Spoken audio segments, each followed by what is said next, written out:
Bien, estamos en vivo.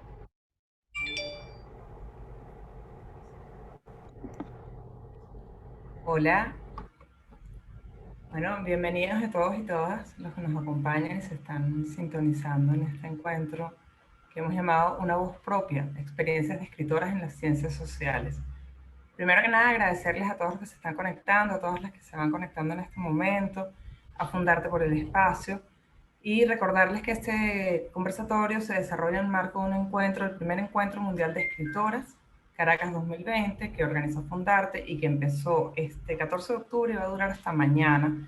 Tiene una programación que está muy de lujo, los invito a todos y a todas a seguir sintonizándola por esta misma red por la que nos están viendo hoy. Ahora sí, bueno, como entrando en el plano del programa específico del día de hoy, nosotros vamos a conversar sobre el rol de las mujeres que escribimos dentro de las redes de las ciencias sociales. Y para esto nos acompaña, quiero darle la bienvenida a las cuatro compañeras que nos están acompañando, agradecerles por darse el tiempo para ocupar este espacio. Están con nosotros Pascualina Curcio desde Venezuela. Pascualina es venezolana, es economista, es doctora en ciencias políticas, investigadora, escritora y articulista. Bienvenida, Pascualina, muchas gracias. También nos acompaña Narela Vélez, que es hondureña. Ella es historiadora, es una gran investigadora de la historia de las mujeres hondureñas, es gestora cultural, poeta y narradora. Bienvenida, Narela, muchas gracias.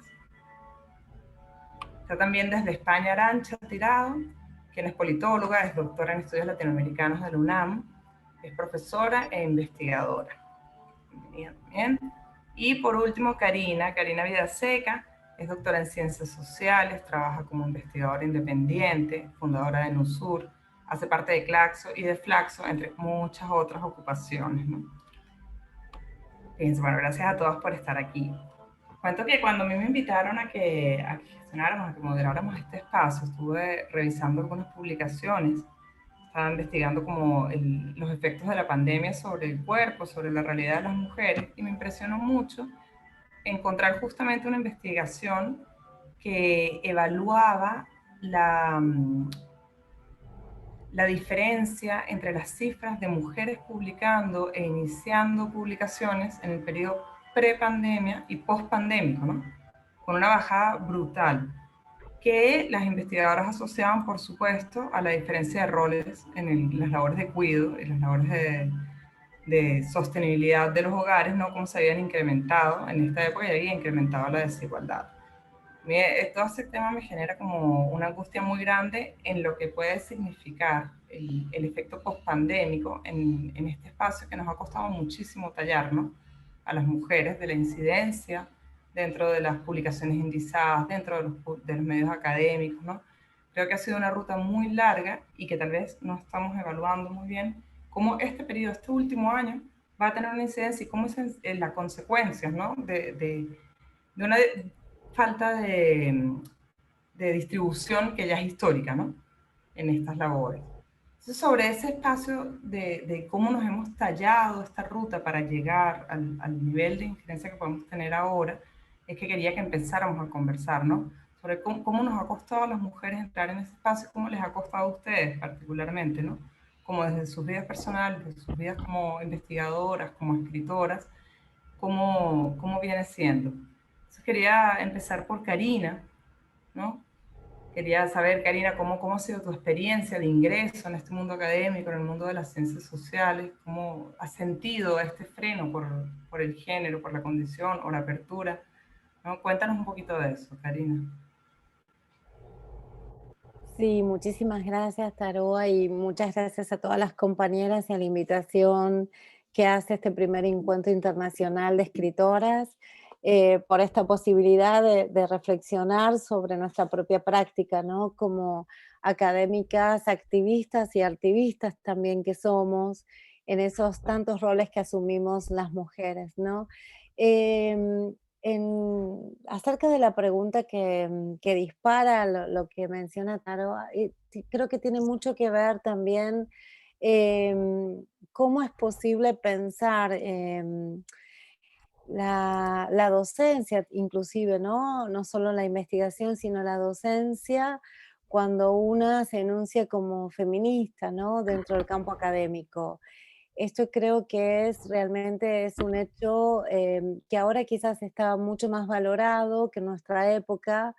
Yo como estudiante de la Universidad de Buenos Aires en los años 80 y 90, no era recurrente hablar de teoría feminista o se hablaba mucho más desde otros lugares y más aún si las prácticas nuestras, en mi caso como socióloga rural, yo conversaba en mis trabajos de campo, hacía etnografía con mujeres campesinas, ¿no? Sobre todo en la provincia de Tucumán, allá en el norte argentino, me costaba como mucho más, obviamente, tratar de tender como un puente entre esas prácticas con las conversaciones con las mujeres. ¿Por qué? Porque de hecho la teoría feminista también estaba imbuida de un fuerte centramiento eurocéntrico, ¿no? Entonces también a esto se sumaba no solo el sesgo androcéntrico de las ciencias, o que también Haraway llama, ¿no? En Cyborgs y en toda su literatura tan maravillosa, la situacionalidad y el punto de vista nuestro, ¿no? En el campo como mujeres, ¿no? Como investigadoras, jóvenes,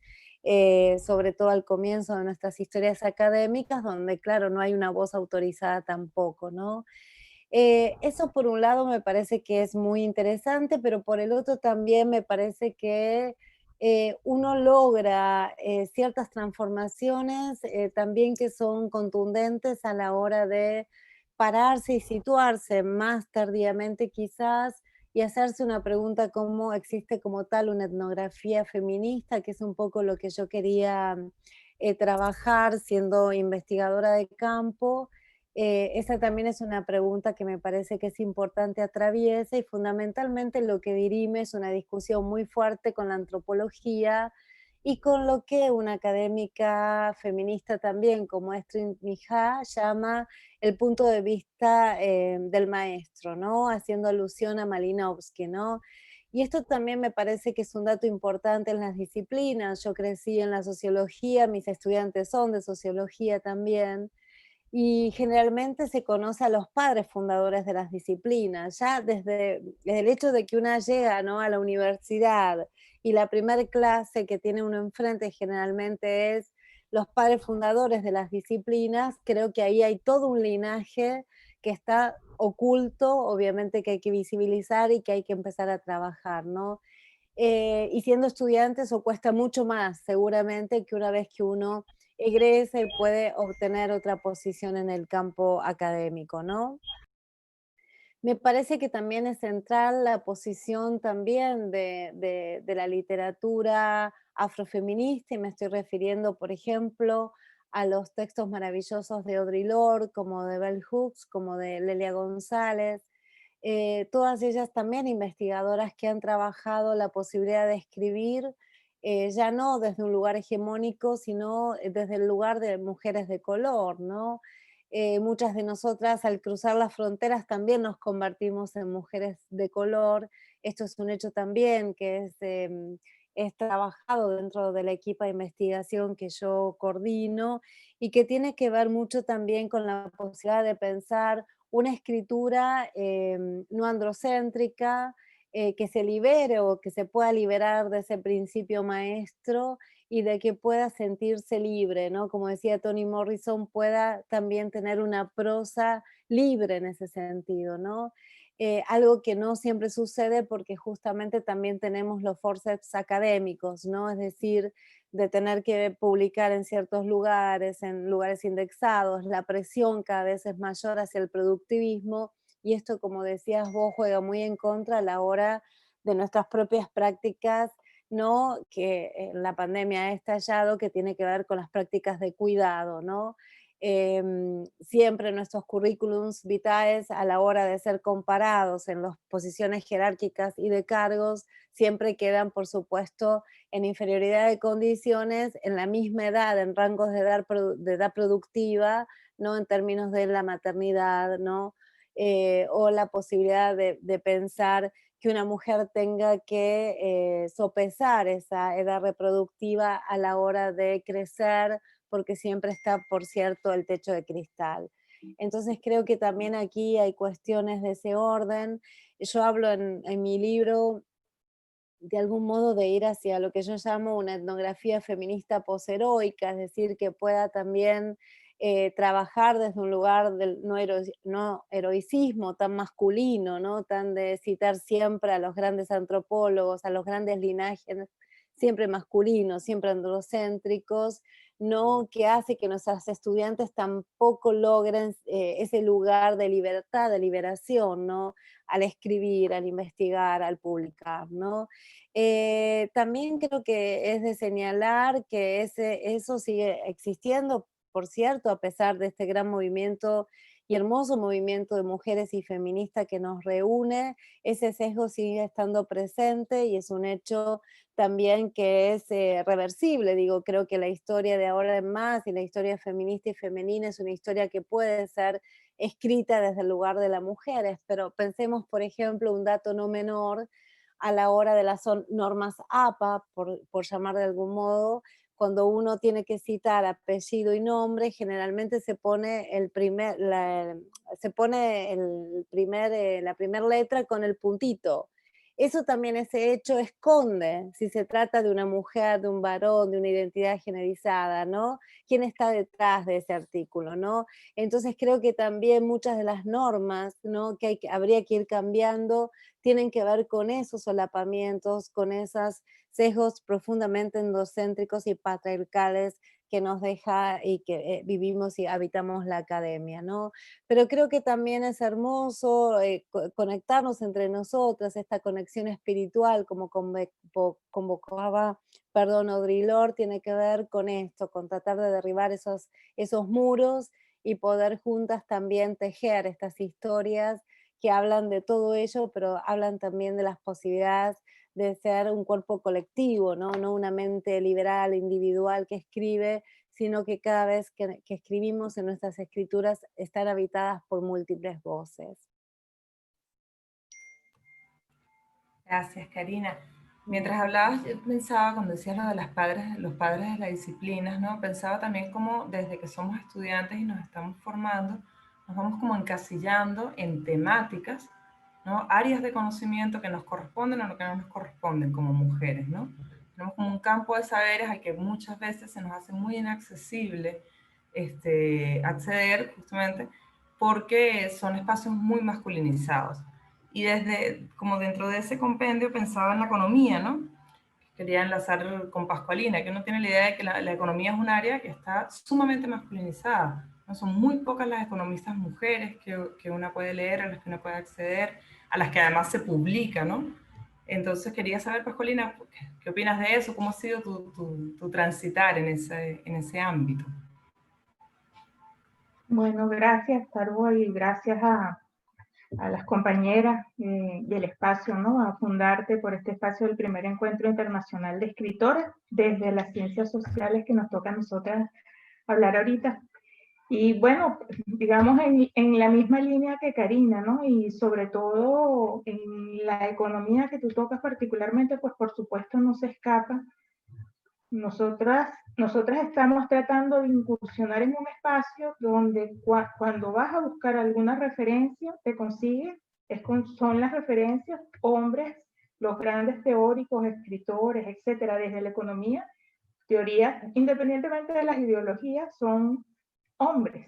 Es decir, son muy pocas las mujeres que puedes conseguir como referencias y eso no es casual, ¿no? Esta es una de las ciencias sociales, yo pienso, que la economía todavía es una de las ciencias sociales que está avanzando más lento en cuanto a la incorporación de mujeres, ¿no? Sabemos cómo en la sociología, trabajo social, relaciones internacionales, antropología, la incursión de la mujer, digamos, ha sido como un poquito más rápida, tampoco estamos diciendo que con paridad ni mucho menos, pero la economía se mantiene además desde el punto de vista de la docencia, no tanto de la formación. Yo recuerdo, y bueno, y es así, por lo menos particularmente en Venezuela es así, los estudiantes y las estudiantes de la carrera de economía, incluso hay más mujeres que hombres en la carrera estudiante. Pero luego en lo que es la docencia, la investigación y luego las áreas de trabajo, el desarrollo profesional, Bueno, principalmente hombres, ¿no? Quienes escriben y quienes opinan, bueno, principalmente hombres. Entonces es un reto importante desde las ciencias económicas, desde el momento en que buscas la referencia, las teorías, y eso pasa sobre todo por ese mito también relacionado con el tema de la parte matemática, estadística que está asociada a la economía, que entonces pareciera que coloca algunas barreras, que busca colocar barreras a la incursión principalmente en la investigación de mujeres, etc. Entonces, bueno, no se escapa la economía de digamos, estas diferencias desde el punto de vista de género. Y en la economía yo quería aprovechar digamos, el espacio también para hablar de dos grandes retos además, ¿no?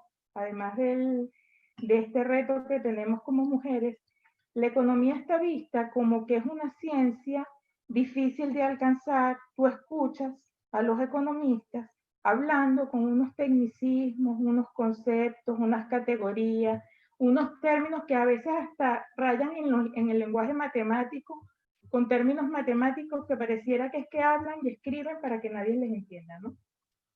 Entonces, otro de los grandes retos que tenemos en las ciencias sociales, y principalmente estoy hablando desde la economía, es cómo hacer llegar el mensaje para toda la población. O sea, más allá, sin perder, por supuesto, la rigurosidad, la objetividad en el proceso de investigación, que bueno, que lo hay, sobre todo desde la academia, pero ¿cómo hacemos llegar ese mensaje? Porque la economía es el día a día de cada una de nosotras y de nosotros. Es decir, si todos, cuando tomamos todas y todos tomamos decisiones diariamente, la mayoría de las decisiones son económicas.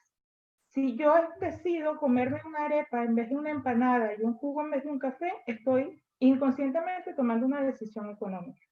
Sea por mis ingresos, sea por mis gustos, todas son variables que apuntan a la economía. Es el día a día. Entonces, ¿cómo hacer para que esa ciencia que no por casualidad han pretendido que sea algo alejado, incomprensible para el día a día, pues sea, digamos, accesible a toda la población para que se apropien? Ese es uno de los grandes retos desde el punto de vista, y ya lo hablo como experiencia personal, un desafío de traducir, digamos, esos tecnicismos y esas categorías, bueno, un lenguaje que pueda ser apropiado, multiplicado, porque el objetivo final es que todos y todas se apropien de información, términos, lo que está ocurriendo y más, y ya particularmente en el proceso revolucionario en Venezuela, ¿no? Donde se busca tanta confusión, confundir a la población, pues entonces es necesario el hecho de que se apropien y al final cada quien que se haga su criterio. Eso como un segundo desafío. Y voy a dejar un tercer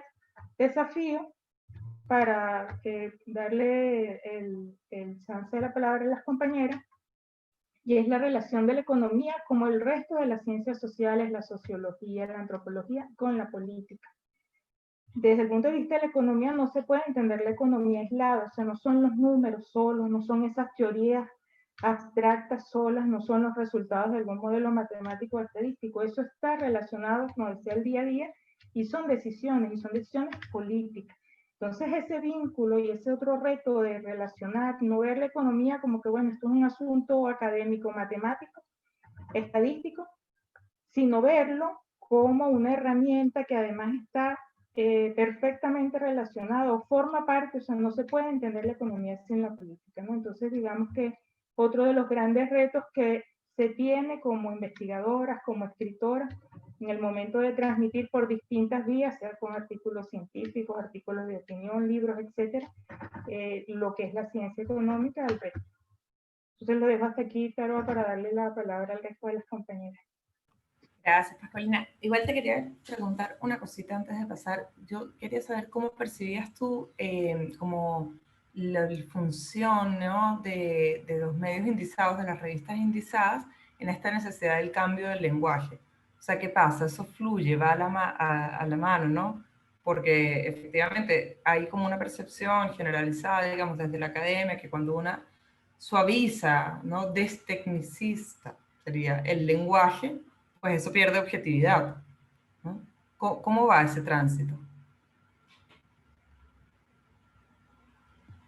Bueno, dependiendo lo que estemos escribiendo, ¿no? Si va para una revista científica, pues hay unos parámetros y incluso yo diría que es hasta más sencillo escribir para una revista científica porque no te exigen, o sea, se supone que quienes leen en esa revista científica manejan los términos, los conceptos, los modelos matemáticos desde el punto de vista económico, ¿no?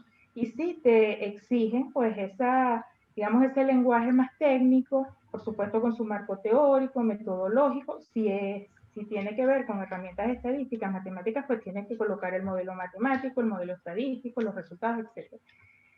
Eso por una parte, ¿no? Allí hay una ventaja, por lo general, en esas revistas científicas, y hablando como mujer, que como está el doble ciego, a veces, entonces no hay tanto problema en el hecho de si es una mujer o es un hombre el que está presentando el asunto. Entonces, por lo menos disminuye digamos, esa exclusión, ¿no? Desde el punto de vista de como mujer. Ahora, cuando el mensaje va a otro público, más allá de las revistas científicas, bueno, es como esa fórmula matemática, estadística, tú la traduces o los resultados que obtuviste en la investigación lo traduces de manera que pueda ser apropiada por el resto de las personas sin que necesariamente tengan el conocimiento económico, matemático, estadístico, etcétera, sin perder la rigurosidad. La rigurosidad, cuando hablamos de rigurosidad, es que detrás de la investigación, un trabajo de investigación, digamos, si es bueno o malo, depende.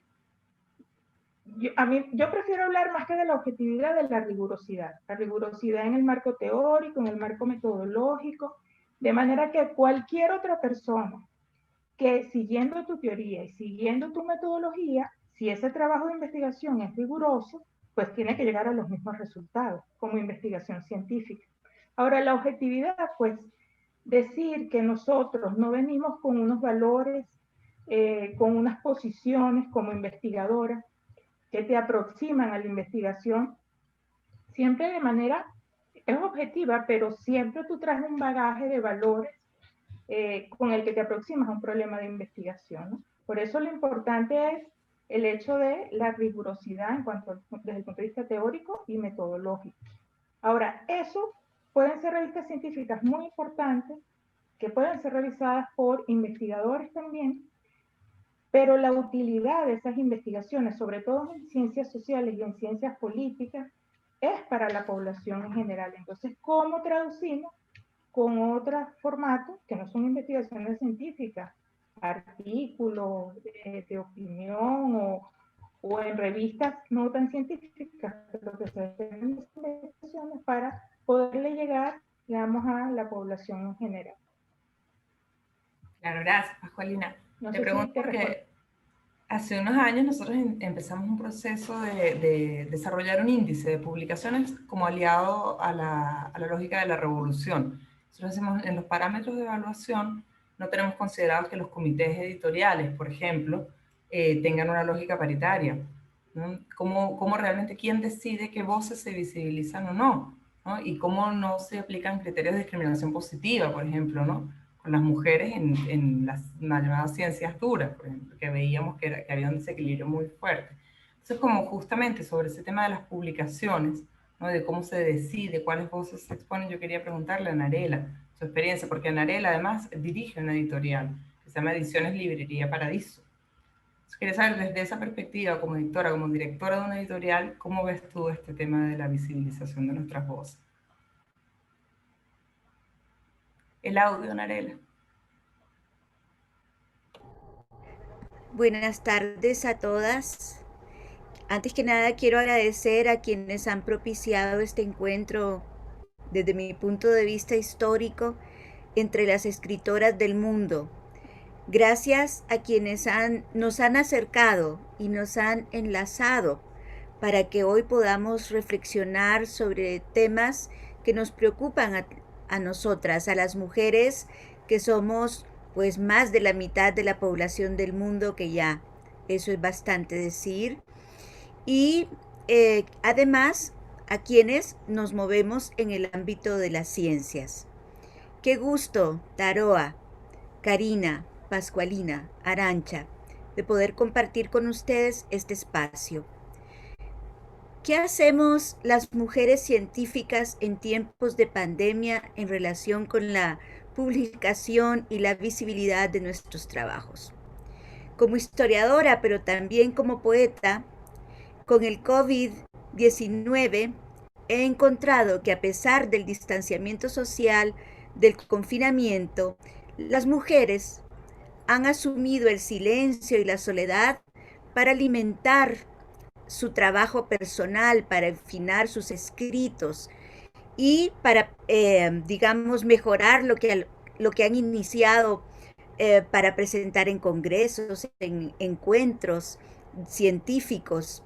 Y así, creo yo, han ido ellas aprovechando este tiempo de confinamiento para llenar esos vacíos que el trabajo académico y científico exige en tiempo real, en el terreno real. Creo que la pandemia nos ha enseñado a hacer otros usos de estos mecanismos para divulgar y para difundir nuestros trabajos, otros usos de la palabra. Esto está ocurriéndonos a todas nosotras en el ámbito científico, no en otros espacios. Creo yo que hay que hacer una diferencia. Nosotras nos enfrentamos a la memoria, al pasado, al presente, de otra manera. Creo que además asumimos esta pandemia que aunque tiene carácter histórico, es recurrente, le ha ocurrido en más de una ocasión a la humanidad, aún nos sorprende y nos ha generado muchas incertidumbres. Inclusive nos habíamos olvidado de lo frágil que es la vida humana y sobre todo nos estamos pues chocando con una verdad, que la ciencia y el conocimiento científico que hemos, digamos, adquirido y que pretendemos divulgar, no siempre tiene todas las respuestas y no siempre ha tenido los espacios para dar a conocer a públicos amplios esas respuestas. Pero yo creo que las publicaciones y la visibilización de los resultados de las investigaciones de las mujeres siguen teniendo dificultades que debemos de enfrentar y ya, sobre todo ahora que no podemos movernos a archivos, a bibliotecas, que son nuestros talleres en el caso de las historiadoras, a búsquedas en otros espacios. Nos estamos siempre preguntando dónde están las mujeres, qué hacen las mujeres, cuáles son esos roles que se nos han asignado y cómo los asumimos, cómo se nos simboliza, y hemos estado dedicándonos ahora a crear nuevas comunidades para explorar mejor y más profundamente otros recursos que nos permitan acceder a ese conocimiento del pasado, en caso de nuestro como historiadora, o del presente, como el caso de Pascualina, que es economista, etcétera, ¿no? De suerte para nosotras. Nos ha tocado vivir en una época en que, pues, de alguna manera, muchas personas se han ocupado de acumular información en la nube, ¿no?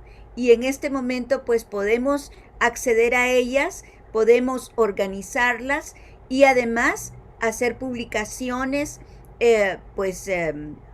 virtuales, ¿no?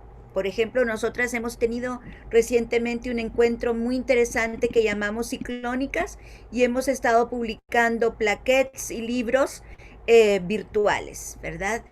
El confinamiento nos ha obligado a repensar cómo hacerle para resolver las dificultades que normalmente se nos han impuesto a las mujeres con respecto a nuestras obras científicas. Sin embargo, nos estamos reinventando los mecanismos para la edición digital. El encierro nos ha permitido, creo yo, redescubrir y forjar otros lazos. Y ahora tenemos otras y otros amigos que de otro modo no habríamos encontrado debido a la distancia. Las ferias de libros se siguen convocando, son virtuales ahora, por ejemplo, en México, en Guatemala, en Honduras inclusive, a pesar de las grandes dificultades y a pesar de la dictadura, ¿verdad? Y a pesar de la inseguridad y a pesar de todas estos temas, pues nos estamos inventando mecanismos para que nuestro trabajo se visibilice. Y aunque se sabe que necesitamos más conocimiento científico y consecuentemente que más mujeres y más hombres estén produciendo conocimiento científico y publicando esos saberes, aún existen enormes e importantes barreras que debemos deconstruir, pues muchas mujeres que buscan respuestas a preguntas pues tradicionales, ¿no? Y que la buscan en otros espacios, que disfrutan de la indagación, de la investigación, tanto en las ciencias sociales como en otros espacios de las ciencias de la naturaleza o aquellas consideradas ciencias duras. En esos espacios en donde están presentes los hombres, las mujeres científicas siguen siendo víctimas de exclusiones machistas y misóginas.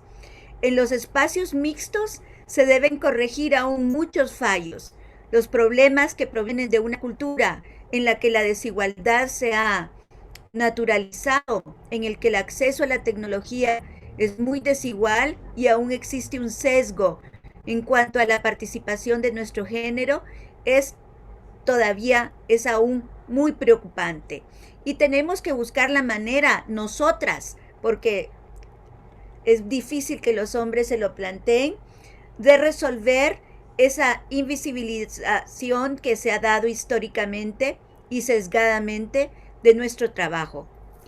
Pero tampoco podemos desconocer que la pandemia ha puesto al descubierto las enormes brechas sociales en nuestros continentes. Nosotras hoy podemos reunirnos aquí y con este primer encuentro internacional de escritoras Caracas 2020 ha surgido una nueva comunidad de mujeres que escriben. Aún existen grandes sectores humanos que no tienen acceso a lo indispensable, por ejemplo, al agua. Por eso, las narrativas de las mujeres científicas deben de incluir esta visión crítica respecto a esas desigualdades sociales y ponerlas en el escenario para generar sensibilidad hacia las opresiones que aún nos castigan y que constituyen el sostén del capitalismo neoliberal. Esta convocatoria maravillosa, extraordinaria, ha puesto en relieve que ya nos movemos en medio de la cuarta revolución, la revolución tecnológica. Pero también es importante señalar que para nosotras es un espacio que nos ha permitido reflexionar sobre las crisis y la urgencia de buscar luz para salir de esta oscuridad en que nos tiene sometidas las desigualdades y las opresiones en el ámbito del capitalismo occidental, que nos debe llevar a repensar en una comunidad nueva y de otra naturaleza. Aquí, en este espacio, por ejemplo, he escuchado cómo atender nuestras vulnerabilidades de otra manera. Nos ha permitido entender que los miedos que ha generado la pandemia y el encierro pueden ser enfrentados de otro modo. Y ha sido hermoso escuchar a nuestras poetas, a nuestras narradoras, que nos han dejado ver una vez más que a través del arte también podemos compartir y buscar el modo de fortalecernos juntas y rebasar la crisis del capitalismo neoliberal para construir discursos de amor, de libertad y de justicia que nos permita rechazar los bots de odio y que cada vez son más racistas, más misóginos y que nos impiden a nosotras, a las mujeres, en nuestro pleno crecimiento. Nosotras que buscamos y que queremos compartir nuestros saberes, nos enfrentamos con esas barreras terribles que imponen estas ideologías fascistas y neofascistas que hoy se divulgan por estos mismos medios. Nuestro cuerpo está reaprendiendo a reconocer la sonrisa detrás de la mascarilla y cómo reencontrarnos para compartir una visión del mundo que sea tolerante, justo y pacífico. Y ha quitado, por otro lado, la mascarilla a quienes son lo opuesto. Se está generando una cultura de empatía ante la crisis. La filosofía feminista que hemos adoptado, las científicas, por estos lares, nos ha permitido repensar el futuro ante la alteración de las nuevas simbologías y las nuevas narrativas, y nos impele a no abandonar la ruta de la politización de lo público, pero también de lo privado, para conformar nuevas miradas sobre el tejido social en lo más básico, en el apoyo, en el encuentro. Construir desde lo íntimo estas comunidades de reflexión y de afecto. Y quisiera además expresar un sueño, que de este encuentro surja una nueva comunidad de escritoras que asuma los nuevos retos que impone la pandemia y la crisis del capitalismo neoliberal y las transformaciones que dejará este mundo de pandemia. Las herramientas digitales seguro deben servirnos para algo más que para enriquecer a los de siempre, a las comunidades transnacionales que promueven el racismo, la exclusión, las opresiones y las desigualdades. Deben servirnos para unirnos, para enfrentar juntas el terror que estamos viviendo con la crisis de este tiempo. Bueno, eso es lo que yo quisiera reflexionar con ustedes, y creo que tendremos más tiempo para conversar de este tema. Muchas gracias, Anarela. Anarela hizo mención a algo que yo creo que es clave, que es cómo nos batimos en esos espacios mixtos, ¿no? Y desde ahí quería conversar con Arantxa, que tuvo la oportunidad hace un par de años de publicar un libro con un hombre, ¿no? Y quería saber cómo había sido como esa dualidad, un hombre además reconocido, ¿no? También académicamente. ¿Y qué pasa? ¿Cómo fue esa experiencia del espacio mixto? Arantxa, cuéntanos.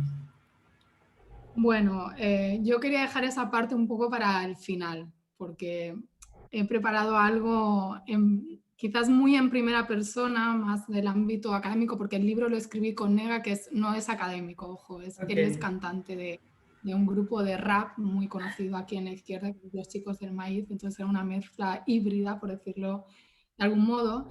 Pero bueno, antes de eso yo quería también agradecer, por supuesto, pues a ti, Taroa, por la invitación a Fundarte, celebrar la iniciativa de este primer encuentro internacional de mujeres escritoras, destacar que en Venezuela se hagan este tipo de actividades, ¿no? que por desgracia no tienen mucha proyección afuera, porque lo que sale de Venezuela casi siempre es negativo, ya sabemos por qué. Pero bueno, celebrar, además, estar con estas compañeras maravillosas, algunas pues ya conocidas y otras pues que las acabo de conocer y me honra compartir espacio. Bueno, dicho esto, en 2018 yo leí una entrevista a una mujer, Raquel Martínez, que acaba de ser nombrada decana de la Facultad de Sociología de la Universidad de A Coruña, en Galicia, y entonces le preguntaban por lo insólito de que ella como mujer llegara a ese puesto, y ella contestó algo que a mí me tocó mucho porque conectó con una visión que yo también tenía, que es que sí, efectivamente era pues, curioso, ¿no? Que ella como mujer hubiera llegado, pero sobre todo para ella lo más relevante era que era curioso por su origen de clase, porque ella venía de una clase no intelectual y entonces ella hacía énfasis en los aspectos socioeconómicos que en su caso pues, no facilitaban el hecho de que ella hubiera acabado ahí, además de ser mujer. ¿Por qué digo esto? Porque para mí siempre yo viví, y tú nos pediste que reflexionáramos en términos como de vivencia, de experiencia, entonces igual yo voy a hablar muy en primera persona, por supuesto no pretendo extrapolar esta realidad al resto de las científicas sociales españolas, ni de mi generación, aunque voy a tratar de conectarlo, ¿no? con situaciones que tenemos en mi país. Para mí siempre el techo de cristal fue el tema de clase. O sea, yo no me visualizaba tanto como una persona que tuviera dificultades en la universidad por ser mujer, sino más bien por ser una chica de un barrio obrero con unos padres que todos tenían, bueno, mis padres y mi familia directa pues eran trabajadores manuales, sin referentes de trabajos profesionales, sin referentes académicos. Yo soy la primera en llegar a la universidad, ¿no? de la familia, de las primeras. Y bueno, en un barrio donde pues ni siquiera se llegaba a la enseñanza media, ¿no? Ni se diga ya a la universidad, ni se diga ya a estudiar doctorados. Entonces, en un entorno donde estudiar prácticamente parece un capricho, porque hay necesidades más apremiantes, claro, esto te marca, ¿no? Te marca tanto como que tú tienes que renunciar a una beca que te dan para ir a estudiar a México en el año 99, un intercambio, porque tus padres no tienen dinero, ¿no? Aunque te den una beca, pues bueno, se plantea un debate familiar de si se pide un préstamo o no, para que yo pueda, claro, un préstamo familiar para que la niña pueda ir a estudiar al otro lado del mundo, que esto se lo explicas a alguien de un barrio obrero y te dicen, ¿pero estamos locos o qué? Entonces, obviamente, esto condiciona tu carrera, pero también el hecho de ser mujer, ojo, ¿no?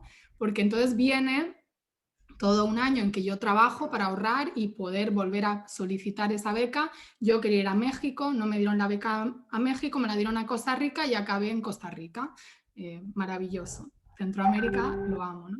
Y entonces llegué en el año 2000 de intercambio a la Universidad de Costa Rica con unas historias previas que me decían compañeras en la facultad de políticas, oye, pero vas a ir, yo tenía 22 años, vas a irte sola a Costa Rica, fíjate que hace un año no sé qué chica fue a Honduras precisamente y la violaron y fíjate, y claro, esto entras en una paranoia tú como mujer, que eres mucho más vulnerable. Esto es algo que yo me imagino que los hombres no se plantean a la hora de irse a estudiar a otro sitio o incluso en la vida cotidiana, ¿no? Ya lo sabemos, que no estamos locas, aunque nos traten de exageradas, pero es un hecho, ¿no? Toda la violencia contra las mujeres, toda la cultura de la violación, que principalmente sí se da en el ámbito familiar, pero también pues hay situaciones en que tú como mujer pues estás sujeta al riesgo de que pues algún energúmeno pues te agarre y tal. A mí me pasaron anécdotas en ese sentido, no llegó a ser palabras mayores, pero sí tuve algún que otro susto. Pues es que, a ver, estás sola absolutamente en la otra punta del mundo. Así que no hablo ya por mí, sino quiero destacar cómo tú, siendo mujer, tienes que tener como una convicción mayor y enfrentarte a una serie de riesgos para labrarte una carrera o para seguir tu interés académico que un hombre pues no tiene que plantearse. Esto ya solventando el tema económico, ¿no? Luego, claro, ¿qué sucede? Siempre nosotras tenemos que demostrar más en el ámbito académico y en el que sea, pero en el ámbito académico especialmente. Nosotros en el Estado español, por ejemplo, se ve toda esta jerarquía en la universidad, que es por otra parte una institución feudal, como sabemos, muy claro. Como se decía antes, la mayoría de las estudiantes son mujeres, pero luego cuando vas a ver los profesores y sobre todo los cargos de catedráticos, pues la mayoría son hombres. Solo hay un 21% de catedráticas en el Estado español, y eso que más del 50% de las estudiantes son mujeres. Incluso hay un 42% de investigadoras en la Universidad Española y en instituciones públicas de investigación, pero a la hora de pedir becas, ellas se benefician menos, o sea, nosotras nos beneficiamos menos. Digo ellas porque yo no investigo en el marco de la universidad y ahora iré a eso, ¿no? Y solo el 33% de las ayudas van para mujeres. Entonces, obviamente hay un sesgo que se explica por lo que decías tú al inicio, Taroa, ¿no? Del tema de los cuidados, sea a hijos, sea a otros familiares, o incluso de llevar la casa, ¿no? No sé si esto, la limpieza y demás, el mantenimiento, el trabajo de reproducción, se puede considerar cuidados, aunque no haya otro ser, pero bueno, este mantenimiento, aunque viva sola, pues también está ahí. Y cuando digo que debemos demostrar más, una cosa que me sucedió, yo por circunstancias de la vida, debido a esta situación económica precaria y demás, acabé haciendo 2 doctorados, no por gusto ni por masoquismo, aunque un poco sí seguramente. Y al llegar a Barcelona, después de vivir 11 años en México, donde estudié en la UNAM, una maestría, un doctorado, aparte de hacer un doctorado en Barcelona, etc., me encontré con que acepté un trabajo en el ámbito universitario, pero yo era la secretaria de un catedrático muy importante, muy famoso, muy reconocido, pero muy misógino, muy maltratador, psicológico y bueno, en fin. Bastante lamentable la situación, que acabó bastante mal, y no soy la primera. O sea, muchas personas que han pasado por ahí han acabado mal, pero lo que quería destacar, no quiero hacer terapia de grupo con esto, sino destacar que, por ejemplo, yo siendo secretaria, teniendo más formación que todo el equipo que trabajaba con esta persona, investigadores, hombres todos, las secretarias éramos mujeres, otra chica y yo, también ella pues con sus títulos, y se abrió, un compañero investigador se fue y yo hablé con este señor para decirle que estaba interesada en aplicar a la plaza de investigación.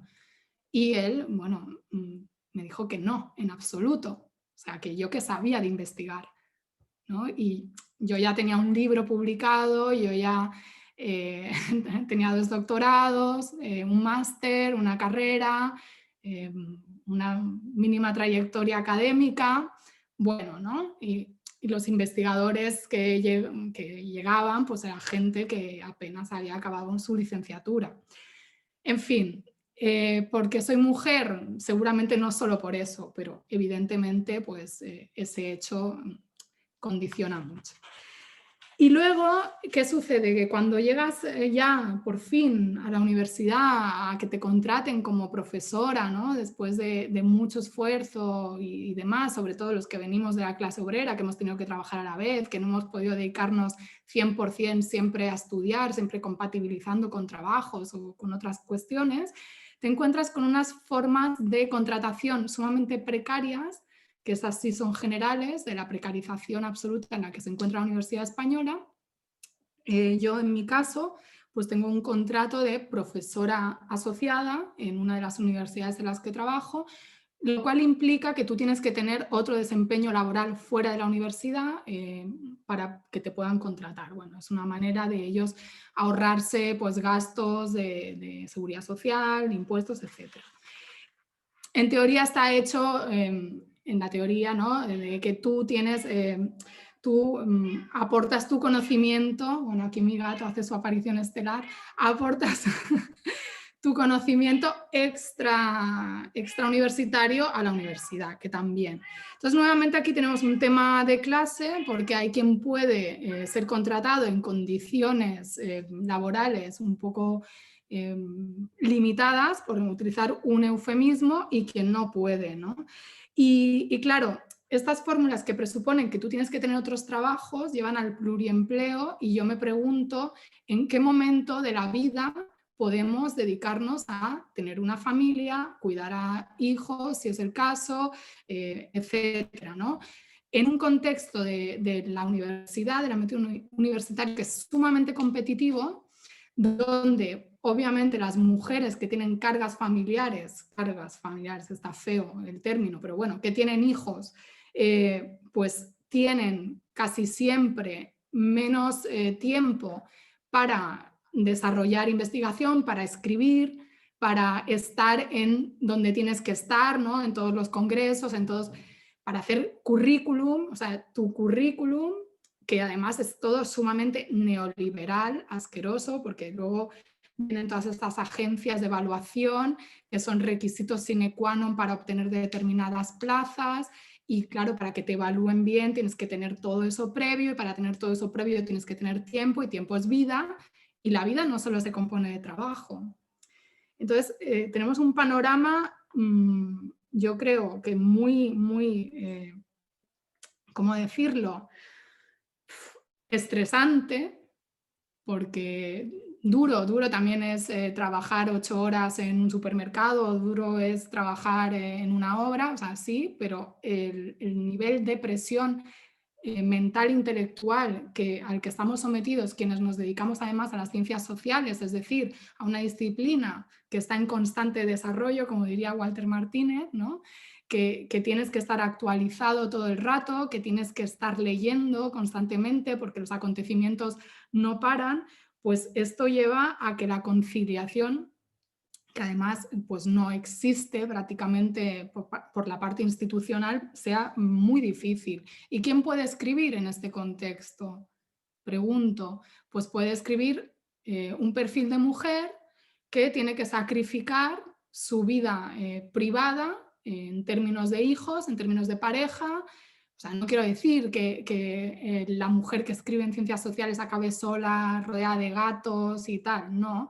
Pero es cierto que parece ser que si tú dedicas mucho tiempo a escribir, que además está fuera de lo que sería tu ámbito de trabajo, porque generalmente, bueno, en mi caso, por ejemplo, la investigación no la hago en el marco de la universidad, la hago en CELAG, ¿no? en un think tank en el que trabajo también, pero luego los libros que escribo no todos son en el marco de CELAG, ¿no? También hay otros trabajos aparte. Y luego la lógica que, como sabrán todas las compañeras que están aquí, pues esta lógica universitaria que es, hay un capítulo del libro de tal, un no sé qué. O sea, te vas metiendo en una vorágine realmente muy loca. Y bueno, y luego quería acabar con esta reflexión sobre la experiencia de escribir un libro con un hombre y el ámbito editorial, etc.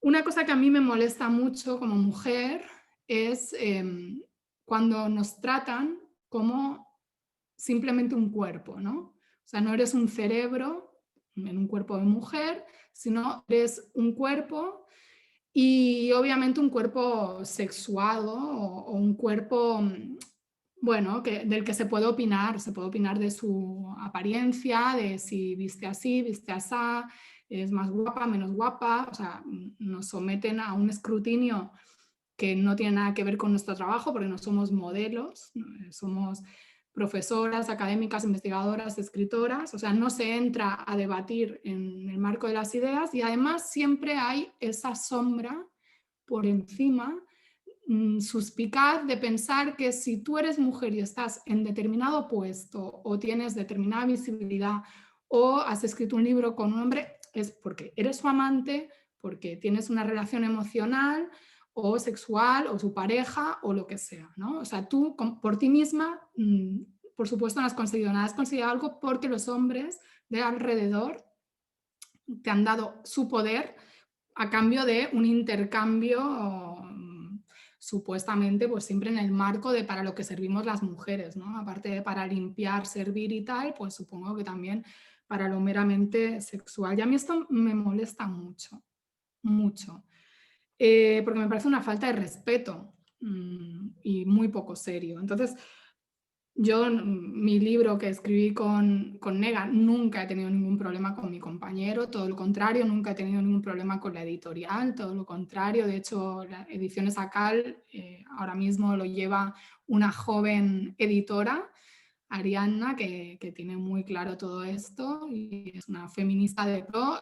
Y en el marco de la pandemia a otra compañera, Pastor y Filigrana, y a mí y a otra gente nos pidieron escribir un libro de reflexión sobre la pandemia, o sea, nos consideran, nos tienen respeto, pero sí, yo sé y me llegó cuando salió el libro con mi compañero, que además él era famoso y yo no, yo salía de la nada, además yo vivía en México entonces, con lo cual no, ni siquiera estaba aquí con un poquito más de proyección pública que puedo tener ahora. Mucha gente decía, bueno, pero ¿está de dónde ha salido? ¿No? Está seguro que, bueno, algo raro por ahí. O cuando también desarrollas una carrera académica, pues tienes que ser protegida de alguien, siempre, ¿no? O te has acostado con alguien. No sé, es muy molesto esto realmente y me parece algo muy duro, bueno, muy duro, muy incómodo porque no tienes por qué entrar a dar explicaciones, o sea, pero es como un ruido, ¿no? De fondo. Y con esto concluyo. la idea, ¿qué pasa? Que para ser mujer intelectual o académica, o sea, para ser intelectual y académico, perdón, no puedes ser mujer y mucho menos ser una mujer relativamente joven. O sea, solo los señores, pregunto, feos, viejos, barrigones pueden ser escritores o intelectuales reconocidos. O sea, las mujeres no podemos tener ningún tipo de reconocimiento, o si eres mujer tienes que tener, no sé, ya 60, 70 años, tener una verruga, bigote, o sea, no, un perfil de mujer que ya no suponga ninguna distorsión en términos de la apariencia y demás. Y todo esto obviamente afecta al currículum, afecta a las jerarquías, afecta a tu trabajo, afecta a tu credibilidad, porque no hay igual reconocimiento, no se evalúa intelectualmente, se evalúa por otros parámetros. Y concluyo, o sea, esto no es un problema personal, es un problema político que llevamos arrastrando desde hace siglos, que poco a poco se va un poco solucionando, pero pensemos en cuántas mujeres a lo largo de la historia no han estado a la sombra o de sus maridos o de un seudónimo, o han estado escribiendo pero no se las ha reconocido en su valía, pues por lo que sabemos, ¿no? Todas. Entonces, nada, con esto concluyo y celebro nuevamente que haya encuentros así para, pues, un poquito poner una pica ahí en Flandes, como decimos, o sea, para luchar por la necesaria igualdad, porque como decía muy bien Anarela, pues somos la mitad de la población mundial y no puede ser que haya estas discriminaciones en pleno siglo XXI. Muchas gracias, Aranza. Estamos un poquito sobre la hora, pero yo no quería dejar de comentar algo que pensaba mientras hablaba Arantxa, que ha sacado la interseccionalidad aquí a relucir tan necesaria. Y yo, la verdad es que desde que empezó el programa, y tengo que decirlo, no, es evidente, imposible no notar que somos 5 mujeres blancas, ¿no? Hablando de este espacio desde las ciencias sociales, ¿no? Y de la escritura. Y eso no puede dejar de llevarnos, pues, a la reflexión constante de quiénes son y por qué son las que siempre siguen estando excluidas, ¿no? Y desde dónde nos podemos incluir algunas y otras no, ¿no? Yo creo que también es como nuestra responsabilidad desde la escritura, de los espacios de publicación, desde los espacios académicos. Por eso preguntaba también el tema de la indiciación y las otras formas de conocimiento y las otras formas de sistematización y de lenguaje que se utilizan, ¿no? Como no hay una apertura a esas otras formas, que son también las que podemos aplicar quienes no hemos tenido tiempo de hacer una vida académica y un currículum académico y montarnos en esa carrera, pero por ejemplo hemos estado militando, ¿no? ¿Cómo llevamos, ¿no? ¿Cómo llevamos esas voces a espacios validables desde a los que podemos acceder otras, ¿no? Y consumir, reproducir y aprender de esos conocimientos que se acumulan de otra forma y que también son sistematizados, pero que no son publicados, ¿no? Que no son leídos, a los que no tenemos forzosamente tanto acceso y qué tanto espacio podemos abrir nosotros desde ahí, ¿no?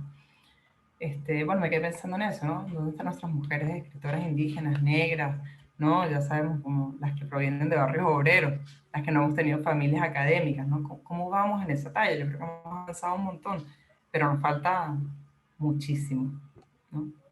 Y ahí estamos, les dejo abiertos los micrófonos, compañeros, si quieren aportar algo más, comentar algo al respecto. Estamos.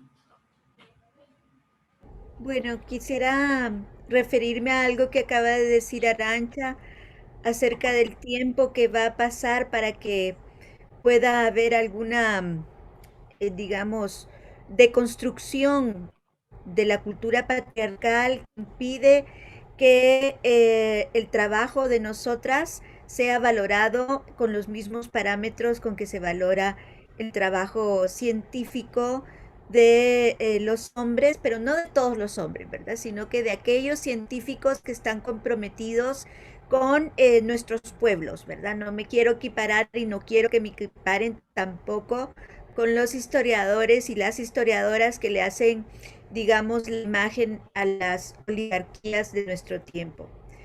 Va a pasar mucho tiempo para que esa cultura se deconstruya finalmente. Ayer estaba yo participando en un encuentro local de análisis de la ley de paridad de paridad electoral en nuestro país. Y ahí planteaba algo que hemos venido reflexionando las historiadoras recientemente, del tiempo que pasó entre las primeras manifestaciones revolucionarias de las mujeres durante la Revolución Francesa, de Olympe de Gouges y Mary Wollstonecraft, ¿verdad? En 1789, y la época en la que nosotras estamos apenas logrando realmente espacios en lo público y demandando paridad en lo privado. Ha pasado para eso más de 200 años y van a tener que pasar unas buenas décadas y quizá, ojalá que no tanto tiempo, para ir deconstruyendo esta cultura que impide la empatía con nuestro trabajo, con nuestra labor. Pero tenemos que mantenernos en la lucha permanente para que esos espacios sean cada vez más amplios y abrir esas rutas, esos caminos para que a generaciones que vienen detrás de nosotras pues no lo tengan tan difícil como lo tuvieron nuestras ancestras y acaso algunas de nosotras, ¿no? Lo que ha comentado Arantxa me ha dejado pues muy de verdad con el corazón roto, que haya tenido que pasar todas estas cosas en esta época, en España, en el primer mundo, que todavía haya este tipo de comportamientos tan excluyentes, pues duele mucho tener que escucharlos y porque bueno, yo me muevo en un ambiente académico mucho más amable. Yo enseño en el departamento de sociología la asignatura de estudios de la mujer y hemos hecho un nicho entre nosotras para protegernos justamente de esas misoginias. Y en esa cátedra, la cátedra de estudios de la mujer, pues nos vemos como pares, nos tratamos como pares y practicamos la sororidad y el respeto mutuo. Y creo que es una cosa que debemos de hacer, tratar de hacer nosotras, la mayoría de las mujeres, es decirle a los hombres, bueno, si no nos respetan, trabajamos solas. Creo que es una salida, ¿no? Bueno, quería decir eso y mi solidaridad y mi abrazo para todas ustedes.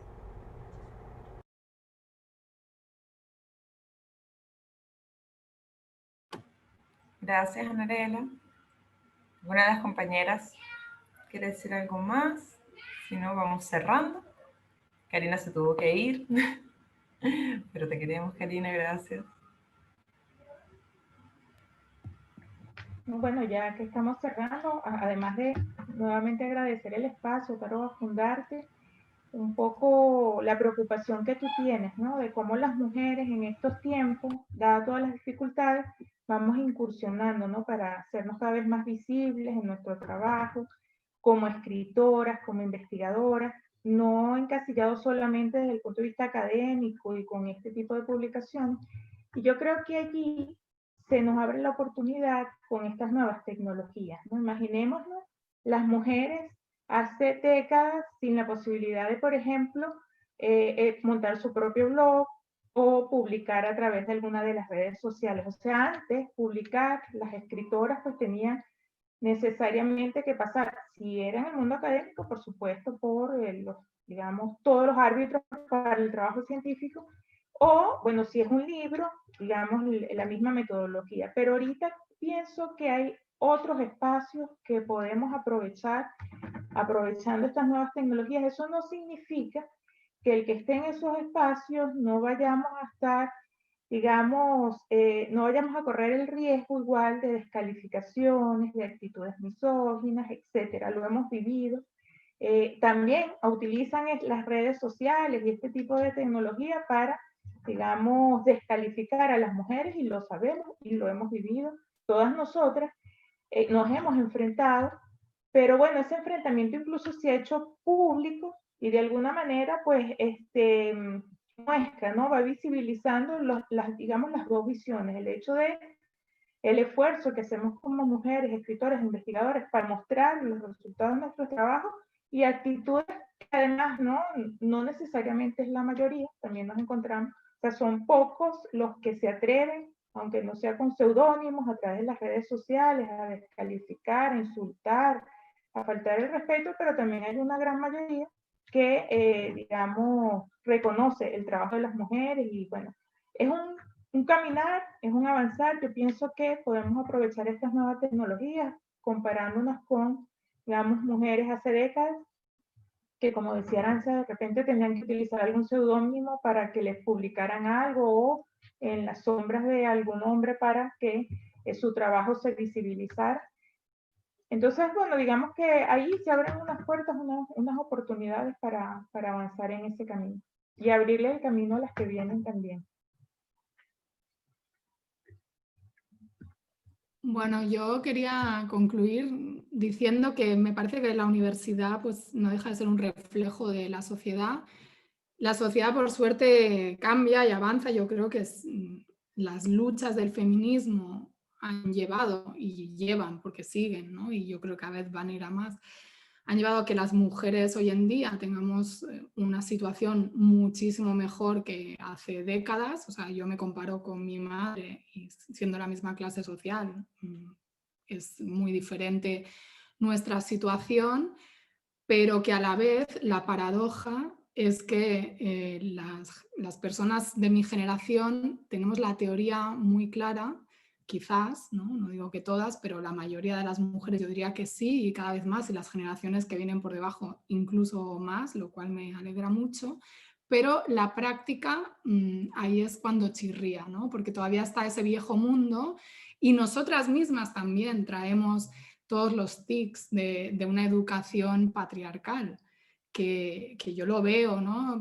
Sobre todo en amigas que son profesionales y que tienen hijos, y que no es mi caso, y me parece sumamente difícil cómo, no sé, ahora en medio de la pandemia, que también antes se ha referido aquí a la pandemia, es sumamente difícil estar trabajando en casa con hijos, parejas si se tiene, o sea, yo no sé cómo se puede lograr hacer eso y creo que es un nivel de agotamiento y exigencia que los hombres no viven igual y a lo mejor ese hombre, si tú le preguntas, él es favorable a la igualdad y no tiene ningún problema con que su mujer sea profesional, pero a la hora de la práctica hay unas inercias y unas cuestiones como muy sutiles de dinámicas que se establecen en las relaciones de pareja y que además se perjudica por toda la estructura social como está montada, que como decía antes, tanto lo laboral como lo social, etcétera, no facilita la conciliación,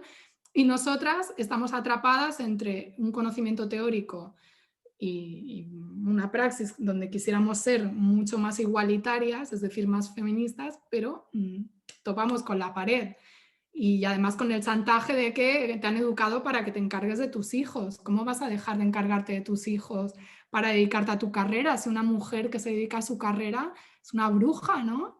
Una mujer que no quiere tener hijos y que quiere dedicarse a lo profesional, algo malo tiene que tener en su cabeza, o es un macho en cuerpo de mujer. Entonces, todavía tenemos que luchar contra eso y bueno, pues como decía antes, poco a poco. Solo quería resaltar esas contradicciones que también nosotras las podemos reproducir, ojo, desde nuestra supuesta convicción feminista.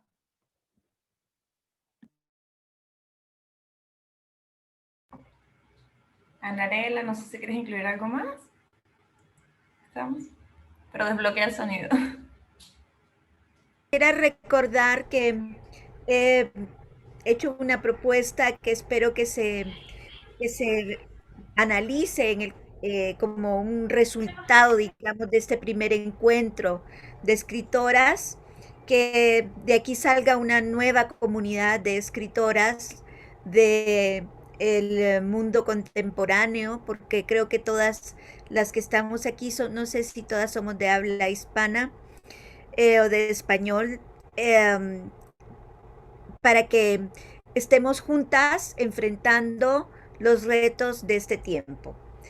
Y muy agradecida nuevamente de estar con todas ustedes y con las organizadoras de este primer encuentro maravilloso de escritoras Caracas 2020. Muchas gracias.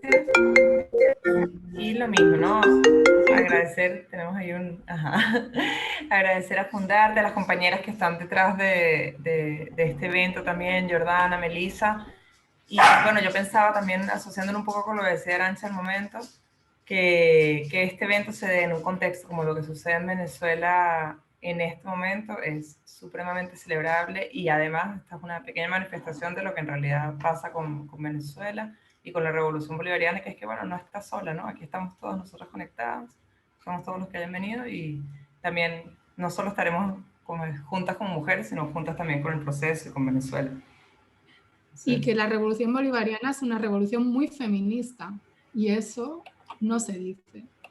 Y aquí estamos haciéndolo. Bueno, muchas gracias, compañeras, y nos vemos próximamente.